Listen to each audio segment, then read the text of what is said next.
Assalamualaikum warahmatullahi wabarakatuh. Teman-teman, selamat malam. Apa kabarnya pada malam hari ini? Semoga semuanya dalam keadaan sehat, baik, dan selalu dalam lindungan Allah Subhanahu wa Ta'ala. Teman-teman, alhamdulillah. Jadi pada malam hari ini yang bertepatan pada hari Jumat, ini kita akan melakukan perjalanan ke pantai utara. Kalau tidak salah ini namanya Pantai Cemara di Tuban gitu teman-teman. Jadi pada malam hari ini itu semua narasumber kita, mulai dari Mbah Nurselo, ada Mbak Man Ponco, ada Popo Samudro, dan teman-teman yang lainnya yang narasumber dari Wisnu Jawa itu akan melakukan perjalanan ke Tuban gitu. Jadi mohon untuk terus ikutin kita. Jadi nanti bagaimana kondisi pantai pada malam hari gitu. Jadi kita biar tahu nanti apa yang akan kita lakukan, terus dan nanti kondisi malamnya itu kayak apa di pantai sana gitu ya. Terus stay di Misteri Kejawen 88. Jangan lupa buat teman-teman yang belum subscribe ya, karena subscribe ini gratis. Yuk langsung tombol subscribe ya, karena subscribe adalah gratis. Itu bentuk cara teman-teman mensupport channel kita. Dan yuk langsung, kita nggak usah panjang lebar, kita langsung ke sana ya. Tuh.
Teman-teman, ini di hadapanku sudah ada pantai. Nah, ini ada airnya kan, tahu sendiri.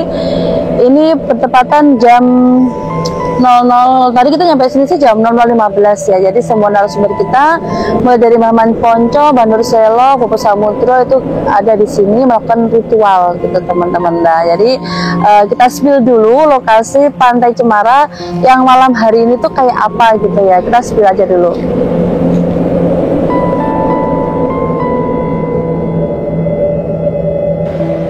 Untuk hawanya sih dingin banget ya. Namanya juga ini jam berapa? Aduh, ini udah menunjukkan pukul 1:30 malam ya. Jadi kondisinya tuh sepi banget, gak ada orang sama sekali. Namanya juga jam segini. Ini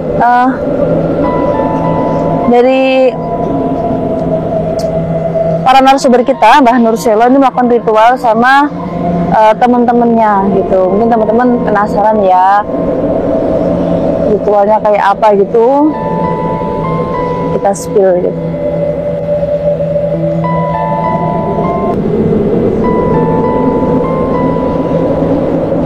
Teman-teman, pada malam hari ini saya bersama dengan Mbah Nur Selo, dan pembahasan kali ini akan sangat seru sekali. Jadi buat teman-teman semuanya, jangan lupa ya, belum subscribe langsung subscribe dan aktifin tombol lonceng di HP kalian. Jadi biar kalau kita update itu kalian bisa tahu gitu. Buat teman-teman semuanya, langsung kita ke Mbah Nur Selo ya.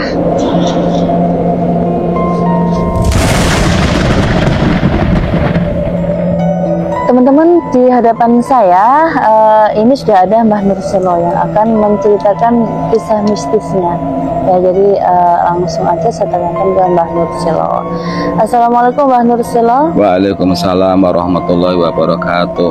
Gimana Mbah Nur kabarnya pada malam hari ini? Alhamdulillah sehat walafiat, Mbak. Oke, jadi malam hari ini akan menceritakan kisah apa Mbah Nur ini? Jadi ini nanti saya mengisahkan waktu yaitu perjalanan saya atau yaitu mengupas dalam permasalahan uang Pak Karno lama seribuan, Mbak, sejak tahun 1964. Iya, oke, siap. Jadi, monggo, siap mendengarkan ya. Assalamualaikum warahmatullahi wabarakatuh. Waalaikumsalam warahmatullahi Bismillah, wabarakatuh. alhamdulillah, wa syukurillah, wa nikmatillah, wa la hawla wa la quwata illa billahil aliyyil azim. Allahumma lakal hamdu wa minka faraju wa laka mustaka wa bika musta'an wa la hawla wa la quwata illa billahil aliyyil azim. Wa walladzi ja'ala lakum khalaifal ardi wa rabbatukum wa qawatin darajatin liyabluwakum bima lakum min rabbika syari'ul wa innahu lahu ghafurur rahim. Kepada presenter dan kepada penonton semua dan kepada teman-teman kita semua, dan pertama-tama kita panjatkan rasa syukur kepada Allah. Semoga apa yang kita cita-citakan dengan izin Allah kita akan berhasil. Dan keduanya saya menyampaikan salam kepada junjungan kita Nabi Muhammad Rasulullah SAW. Semoga kita nanti di zaman yaumul kiamah mendapat syafaatnya. Dan para presenter dan penonton yaitu MK, semoga diberi panjang umur, diberi sehat walafiat, dilapangkan rezekinya. Dan saya ini mau mengupas pengalaman saya, yaitu masalah dari awal itu nanti saya ceritakan, yaitu akhir dari masalah uang Pak almarhum Pak Soekarno, bank lama ya, jadi seribuan yang dicetak tahun 1964. Ceritanya, jadi ini pengalaman saya sendiri. Waktu tahun 94 itu adik saya itu jadi istilahnya adik sepupu ya. Waktu itu kerjanya beliaunya di Malaysia, yaitu di Pertamina. Lah waktu beliau di sana, beliau yaitu kenal dengan seorang, istilah kalau di Malaysia itu datuk ya, datuk, bahwa orang itu yang jadi kenalnya itu kepada temannya.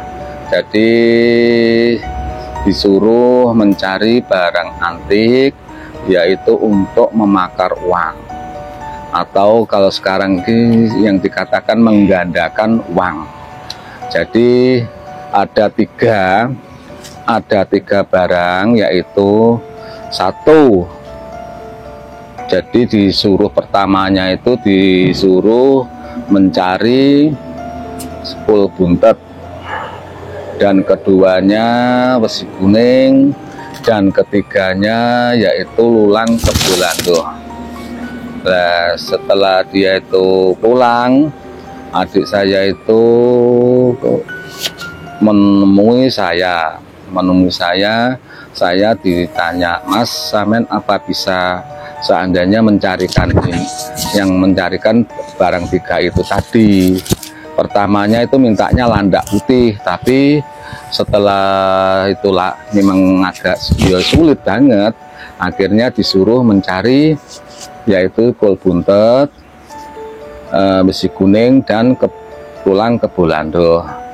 Kalau adik saya bertanya gitu, saya jawabnya ya gini, saya tidak bisa memastikan, Mas, masalah saya kalau nyeluk cak, jadi itu barang sulit, masalah yang sedikit banyaknya yang bisa untuk atraksi atau tes kalau bahasanya antik gitu.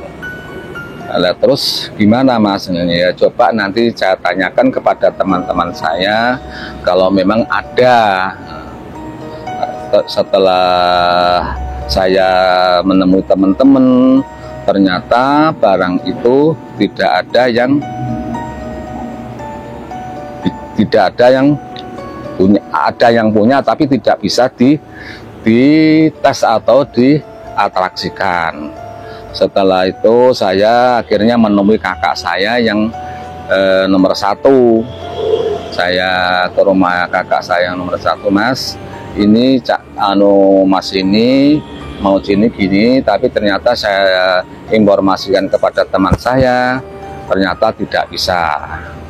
Nah, gimana caranya? Ya coba, ayo kita menjalani atau kita mencari sendiri. Akhirnya saya dengan kakak saya, dulu saya pernah mendengar bahwa di yang namanya barang itu yaitu di batu, namanya batu gudeg, di ereng-erengnya Gunung Mas Kumambang. Nah, setelah kita lihat, akhirnya saya dengan kakak saya itu meminta, tapi dulu itu persyaratannya gampang, hanya memakai cok bakal dan kemenyan. Sampai beberapa hari barang itu tidak diberikan. Setelah tidak diberikan, akhirnya saya dengan kakak saya ini berpuasa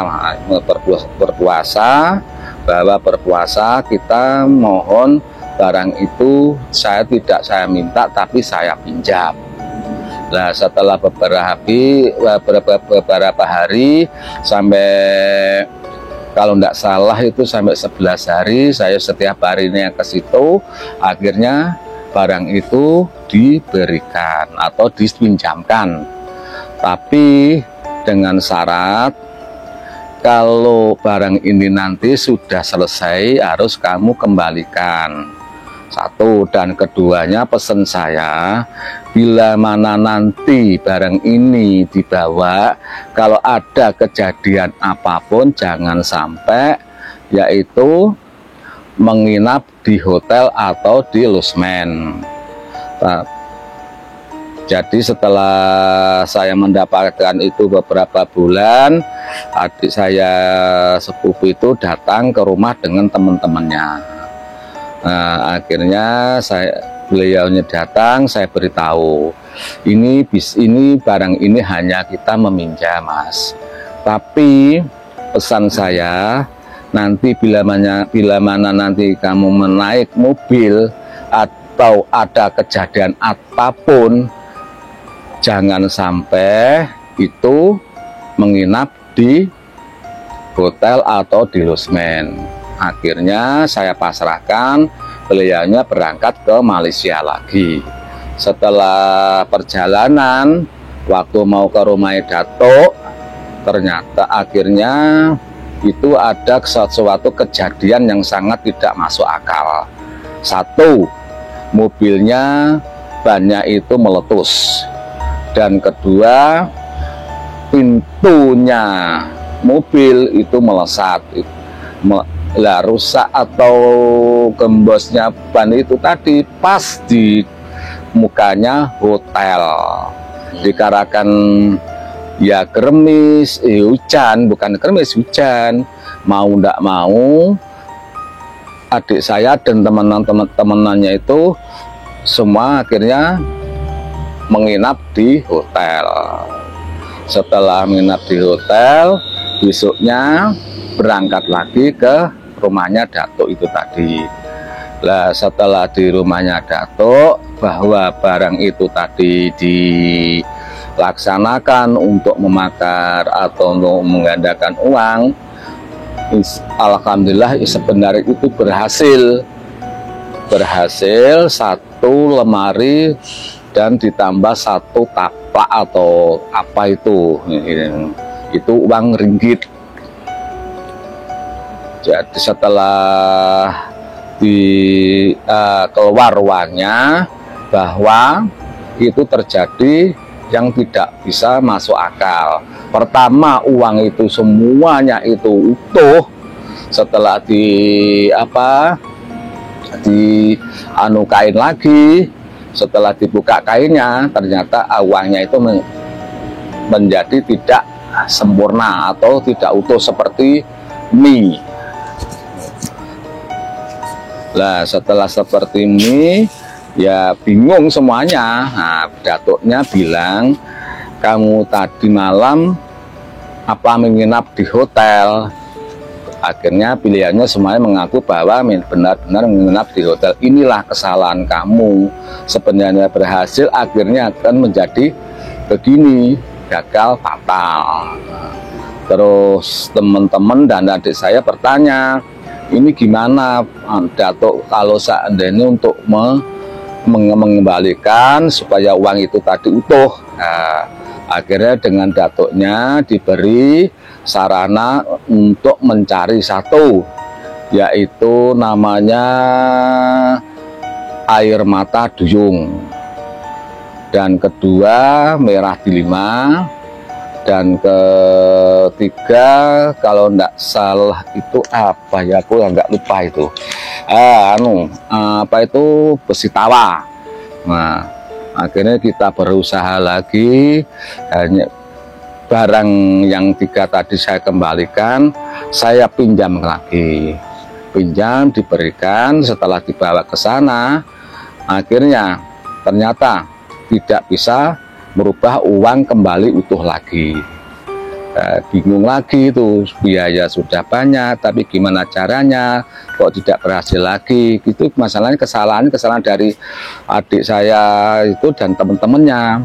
Nah setelah itu dengan Datuk memberi sarana dan prasarana, yaitu untuk satu syarat, yaitu tapi jumlahnya 2. Dengan arti satu syarat jumlahnya 2 itu apa? Disuruh mencari uang, yaitu Pak Karno yang tahun 1964. Yang satunya itu berwarna merah, yang satunya berwarna hijau seperti ini. Nah itu sangat sulit. Jadi ini saya contohkan bahwa uangnya ini yang merah ini, jadi ini 1000 Mas, jadi gini. Oh ini, jadi ini uang yang di gambar Pak Karno itu yang ini Pak? Yang dianu itu uangnya ini, jadi uang 1000 kolektor. Jadi yang asli Mas, jadi ya ini anehnya, yang sini itu merah, yang sini itu ungu, tidak sama Mas warnanya. Ini memang asli begini Mbah ya? Iya memang asli gini Mas. Jadi yang gambarnya itu yaitu Pak Karno, yang dipilih memang benar gambarnya Pak Karno dan orang Maluku atau membajak atau bahasanya itu ya tidak tahu. Nah ini contohnya. Dan yang satu, dan yang kedua yang warnanya hijau, yaitu gambar Pak Karno dan penari jangger. Ini Mas, gambarnya Pak ini yang hijau, yang gambarnya Pak Karno dan penari jangger. Nih. Kalau ini tahun berapa? Tahun sama, tahun 1964. Akhirnya itu bingung itu mencarinya kemana. Setelah kita cari-cari, ternyata di Jawa itu tidak ada Mas. Saya ingat bahwa saya dulu di Kalimantan, bahwa saya mempunyai bapak angkat yaitu di Tanjung Selor, ya, yang bertempat Kecamatan Tanjung Selor, Kabupaten Bulungan, yaitu tempatnya itu di pedalaman Mas, yaitu sangat di pedalaman Mas, jadi di Gunung Seriang. Akhirnya setelah itu, karena kan adik saya itu aslinya dari Kalimantan, adik saya ke sana, ternyata tidak bisa dipinjam atau tidak bisa dibeli, karena kan apa, tidak kenal. Itu Mas, setelah tidak bisa, ya mau ndak mau saya terjun sendiri. Ada perjalanan jauh banget Mas, itu Mas, dari pesisir tadi. Jadi perjalanan itu menempuh 2 hari 2 malam. Dulu kan pesawat kita dari Tarakan ke Bulungan. Lah ke Bulungan itu naiknya naik kapal-kapal apa itu gitu. Kapal kecil itu Mas. Jadi setelah dari Tanjung Palas itu kita ke Gunung Seriang itu juga sulit. Yo kapal menunggu kapal dari angkatan ke Tanjung Selor belanja. Nah, akhirnya sekarang kan ya agak banyak, masih ada yang ingat kepada saya. Akhirnya mau tidak mau saya ke sana. Lah perjalanan dari Gunung Seriang itu ke tempat ini ya jauh banget Mas. Jadi kalau berjalan itu ada 3 jam sampai 4 jam. Tidak bisa dinaik, tidak ada kendaraan Mas. Itu pedalaman. Akhirnya saya pinjam, alhamdulillah plastik saya pinjam, tidak bukan saya beliau dengan beliaunya, malah diberikan untuk disimpan. Nah, setelah akhirnya saya bawa, saya berikan kepada adik saya dan teman-temannya. Setelah akhirnya budal lagi ke Malaysia. Setelah di Malaysia ternyata di sana datuknya juga menggunakan ini, ternyata gagal lagi Mas itu. Jadi kenapa Mbak kok bisa gagal lagi? Ya karena kan kekuatannya itu yang kemungkinan besar untuk kan ya kurang Mas, mungkin gitu. Atau kurang atau gimana? Apakah mungkin melewati menyeberang pulau? Ya enggak, bukan masalah menyeberang, enggak ada Mas, itu enggak ada pengaruh ya? Enggak ada pengaruhnya. Enggak ada pengaruh. Jadi ini kalau kita ke mau mulai dari Kolbuntet atau gimana, kalau kita bawa ke Malaysia itu, jadi saya buntel jadah Mas, salah lupa. Itu saya buntel jadah. Kalau lantanan tidak dibutel jadah itu tadi tidak akan mudah hancur, atau istilah enggak mempan, enggak mampu. Nah, jadi saya butel jadah baru bawa ke Malaysia. Setelah ini dilaksanakan, sebenarnya juga kuat Mas, mungkin karena kurang persyaratan atau gimana. Kalau ini akhirnya yaitu terakhirnya, ya gini aja, datuknya bilang ini bisa untuk mengembalikan uang ini menjadi utuh lagi. Sekarang saya terakhir saya minta yaitu yang namanya rantai babi Mas. Ini pusing lagi Mas, jadi kita mencari ini kemana, padahal dulunya seandainya saya waktu di Kalimantan dulu, seandainya kita pinjam itu sekalian ya mungkin kita enak. Akhirnya saya bilangan kepada kakak saya, gimana ini Mas, ini ya coba aja kita pinjam aja, di mana kamu seandainya minjamnya, nah, siapa yang boleh dipinjami atau siapa yang dipinjami. Nah, saya akhirnya mempunyai ide bahwa saya ke Popoh Mas. Jadi ke Popoh, saya ritual di sana. Ya, akhirnya kan dengan Kanjeng Ratu Dewi Ayu Kenconosari saya dipinjamin, tapi hanya yang mata 3 mas. Nah, akhirnya dipinjamin saya dengan kakak saya, itu hujan-hujan mas, saya ke sana dengan kakak saya tuh. Saya tekad, ya saya tekad lah istilahnya bahasa Jawa aja itu.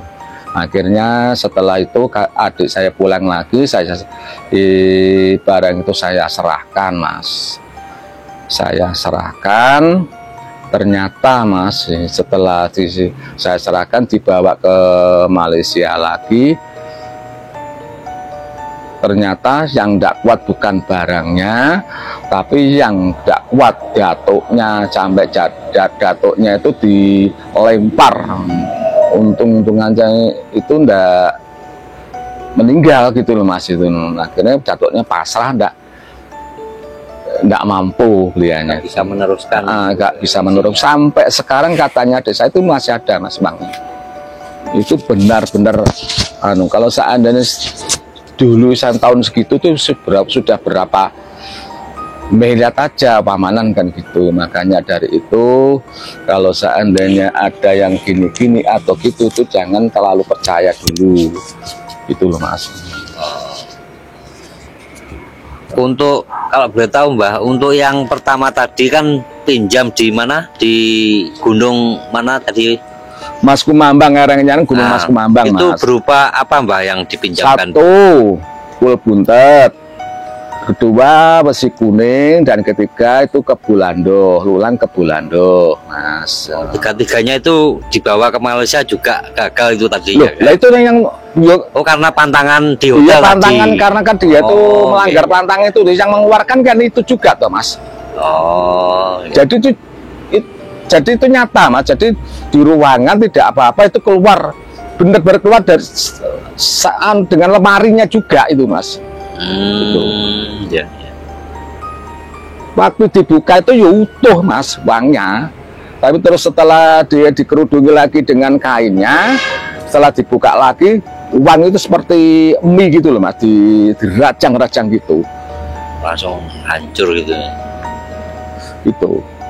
Jadi makanya kegagalannya untuk mengembalikan itu lebih sulit mas, daripada lah katanya datuknya lebih sulit kita mengembalikan lagi daripada kita mengangkat gitu mas. Jadi ya pusing mas teman-teman, ya habisnya zaman dulu tuh ya banyak juga mas, enggak main-main gitu loh. Jadi kalau saya dengan kakak saya itu ya enggak dapat apa-apa, bahkan ya semuanya ya pegal-pegal mas ya itu. Ya Mbah, mungkin ada lagi Mbah yang mau disampaikan Mbah? Gimana?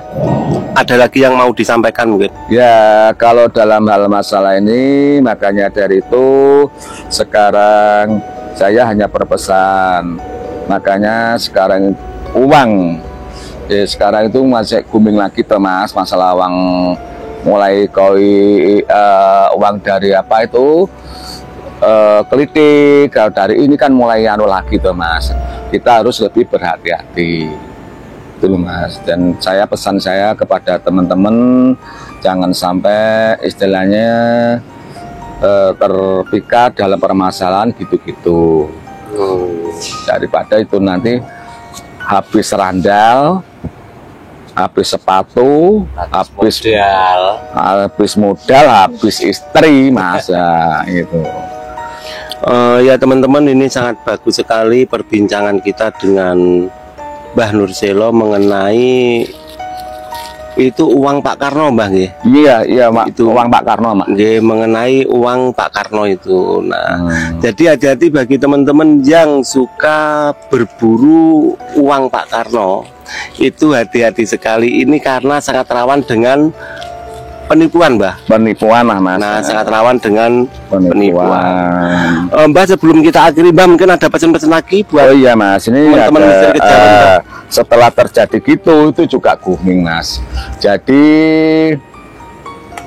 banyak orang juga yang mencari untuk gitu-gitu, ternyata itu alah ya nggak ada yang jelas gitu loh mas. Ya saya pesan saya yang penting yaitu jangan sampai ada orang yang terpikat atau dalam masalah harga gini, harga gini, kita harus lebih berhati-hati. Masalahnya mencari ini ya bukannya ya Mas, ya sulit Mas. Iya, Jadi itu nanti saya juga akan nanti ya, kalau kita bisa bertemu lagi, juga akan mengungkap masalah uang ubi. Uang ubi itu namanya uang berhasil Mas. Itu juga dulunya itu ramai sekali tuh Mas. Saya juga mengalami, pala itu tetangga saya sendiri. Jadi uang UB ini mau kita bahas di season selanjutnya gitu Bang. Mas. Kalau sekarang ya waktunya Mas. Waktunya nggak nutut ini. Teman-teman, ini perbincangan kita sangat bagus sekali. Untuk season selanjutnya ini Mbah Nurselo akan membahas tentang uang UB. Uang UB itu katanya uang berhasil. Nah, itu seperti apa keseruan kita pada konten berikutnya? Silakan tunggu video-video kita teman-teman. Jangan lupa teman-teman di sini selalu subscribe, like, dan komen. Oke, kita akhiri. Assalamualaikum warahmatullahi wabarakatuh.